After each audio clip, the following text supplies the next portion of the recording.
ಹಾಂ ಮಾತಾಡ್ಬಿಡತ್ತೀನಿ. ಅಯ್ಯೋ ಅಯ್ಯೋ ಅಯ್ಯೋ ಆ ರೈನ್ ಕೋಟಲ್ಲಿ ನೀರು ತುಂಬ್ಕೊಳತ್ತೆ ಈಗ. ಆಳ ಅಷ್ಟೈತೆ ನೋಡು ಸಂತು. ನಿಂತ್ಕೊ ಅಲ್ಲಿ ನಿಂತ್ಕೊಂಡ್ ನೋಡು. ಆಳ ನೋಡಲೇ. ಬೇಡ ಬಿಡಮ್ಮ, ಆಳ ಇಲ್ಲ ಕಣ. ಕಂಬದ ಹತ್ರನೇ ಹೋಗಿ ನಿಂತ್ಕಮ್ಮ. ಆಳ ಎಲ್ಲೈತೆ ಗದ್ದೆ ಅದು. ಗದ್ದೆನೋ ಆಗ್ಲಿ ಇಲ್ಲಿ ನೋಡು. ಗದ್ದೆ ಆದ್ರೆ ಅವ್ನು ಸ್ವಿಮ್ಮಿಂಗ್ ಮಾಡ್ತಿದ್ನಾ? ಇವನೊಬ್ನು ಅವ್ನು ಸ್ನಾನ ಮಾಡಿಲ್ಲ ಬೆಳಗ್ಗೆ, ಅವ್ನು ಹೊಡಿತಾವ್ ಈಜು.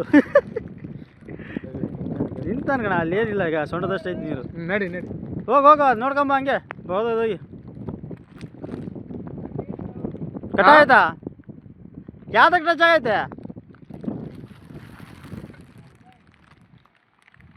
ಏ 9 ಈ ಕಡೆಮ್ಮ, ಆ ಕಡೆ 10. ಹಾಂ ಎಂಟ್ರಿ ಪದ ಆ ಗೈ ಕಟ್